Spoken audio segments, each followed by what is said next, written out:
All right, coaching.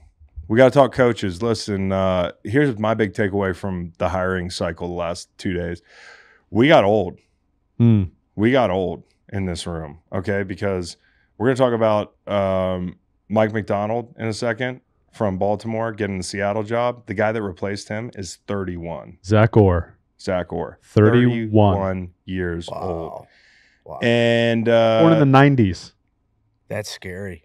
Isn't that wild? Yeah. And they barely been around for Y2K. Wow. You know, and so this guy's getting hired, and Mike Macdonald, who's 36, and you said it before, he's young. He looks young. Here's the problem, Mike. We had Shane on. Shane looks like us. Shane, I'm like, okay, that's a 38-year-old man. You know, this Macdonald guy looks young. Mike's going to have to carry his credentials around the facility for a little while until they figure out who he is, because the security guards get, no they're autographs. Stop him. Well, no autographs, kid. Right, exactly. You know what I mean? But McVay was young as hell when he started. This stuff can work in today's McVay NFL. had the shark attack. He had the kind of thing. This kid, he looks like he's 15. Yeah, he looks like he's 15. You know? And he's 36, and Pete Carroll is exactly 72. So if you do the math there, that's 2x. That's literally when he was born. You know, Pete's 36 years old. So it's wild to me that they go defense to defense, but just the delta in experience and in years on the job and years on the planet. I don't think it's a huge impediment to winning, having a young coach, especially with his track record. And obviously those guys loved him. You hear Patrick Queen talk about him. I also think having 7 years experience in one place like Baltimore is really invaluable. We always look at these coaches' resumes and they bounce around a lot sometimes, but this guy's been in Baltimore and Michigan for most of the last 7-8 years of his life. And I think when you've got a place that has continuity like Baltimore and you can learn a lot of the same thing, your learning's not disrupted year to year. It's great to see different schemes, and it's great to hear from different coaches and learn different things at different stops. But I do think there's something to the continuity of like soaking that building in for 6-7 years. And so obviously the culmination for him this year was as defensive coordinator, where he leads the league in scoring, sacks, and takeaways, which is something that I don't know if I read this correctly, has never been done until now. I mean, to lead the league in those 3 categories. So obviously historically good. When you looked at, when you talked about Baltimore and Kansas City, one of the things I kept hearing was like, this is the best team that Patrick Mahomes has played in the playoffs. You know, if you look at things like DVOA and that sort of thing, of course, if you watch ball, you know that in the playoffs, it's different. So why are we just judging this team off of regular season DVOA? Having said that, that defense did not disappoint per se in that AFC Championship game. And I think part of it, when you look at Baltimore from their perspective, is this was the one thing we knew we could hang our hat on. Now, Lamar's great. The offense is exciting. But that defense played up to their standard in that big spot. And this guy's now walking out the door. And, you know, that's a good thing, right, for him to have the momentum. It's like Dan Quinn. We're going to talk about him in a second.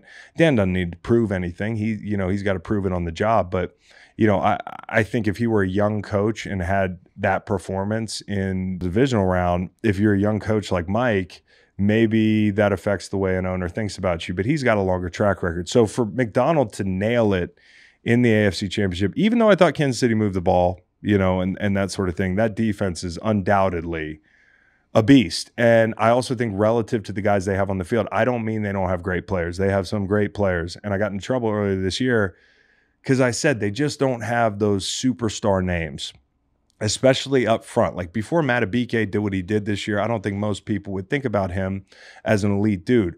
I now put him in that category because that was incredible production. But Clowney was a retread and somebody inconsistent, and he got the best out of him. You talk about Patrick Queen's best year, sticking the landing on adding a stud linebacker that costed you a lot and improving your entire defense.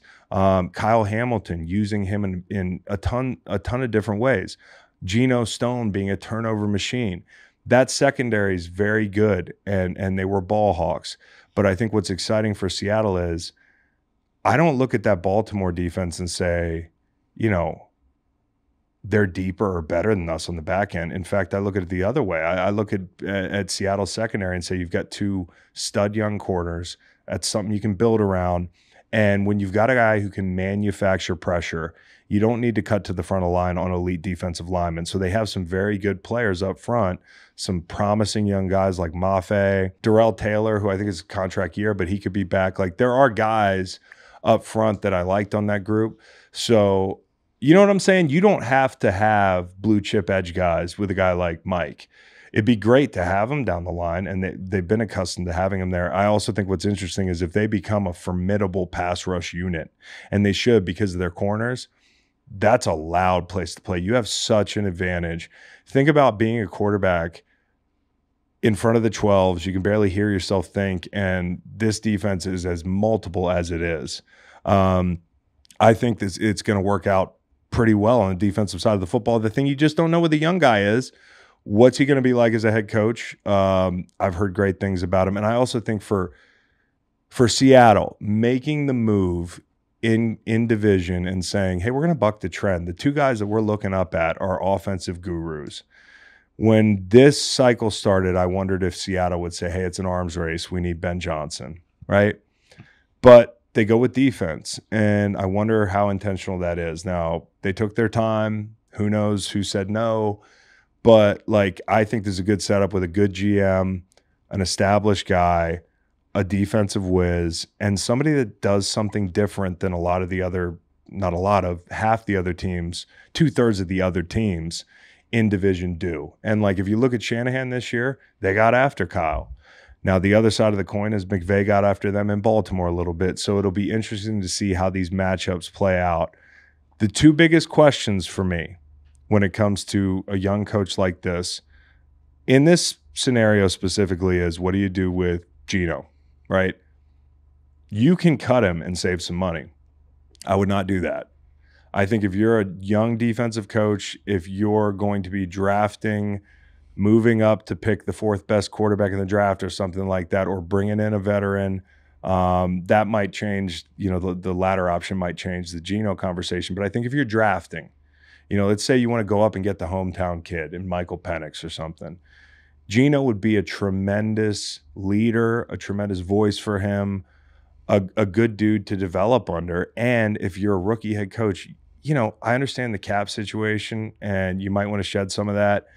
But, like, what's it going to feel better looking at next year? Like 10-7?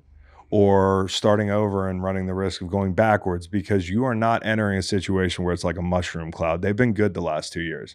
So the expectations are going to be a little bit higher. I would use Geno as a bridge. I really would.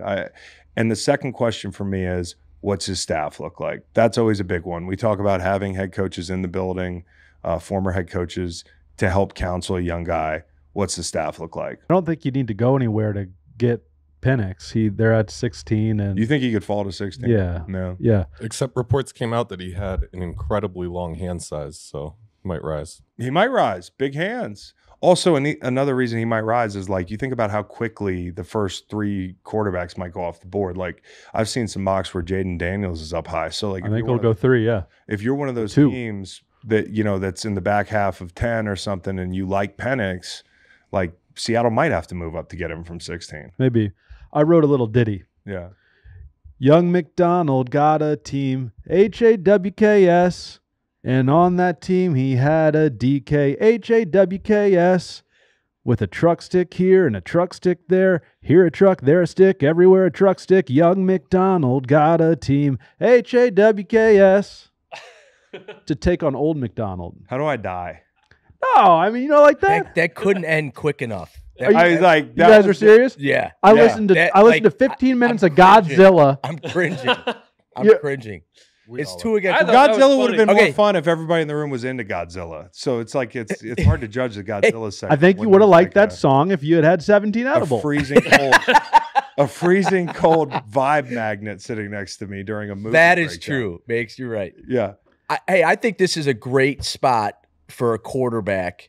If I was a guy in the draft, I'd love to be a part with Geno Smith. He's the ups and downs this guy's had in his career. What a great mentor to have. It'd be great. And honestly, I just would do that because I think about, and I don't know what assurances have been given to him, because a lot of time they talk these plans out and they're like, hey, listen, we're going to cut Geno. We know this first year might be tough or whatever. But I kind of would be of the school of thought of like, let's stay good until we're great, that would entail hitting on a quarterback. So you got to hit on a quarterback, whoever it is, and you take the time to develop him and you stay relevant until you hand over the reins. I think that type of schedule would be nice for this franchise. And you just talked about filling out their staff. It was reported a little while ago that the Alabama offensive coordinator Ryan Grubb might head back to Washington. He's under consideration to become the next OC for the Seahawks. Yeah, he was the play caller for the University of Washington under Kalen DeBoer and went to Alabama. Oh, how with him interesting! As the offensive coordinator, and he was going to start his first season, but now he might jump back. Oh, that's interesting. Washington. Mm-hmm. Isn't that interesting? Just makes NFL. you say, Real quick on Macdonald. Yeah, you got another parable. We need to get this straight from Jump Street. It's capital M, and then all the other letters are lowercase. I know, it's weird. Typically you see the capital D in the Macdonald. Yeah. Lowercase d Macdonald. That's also important. It is.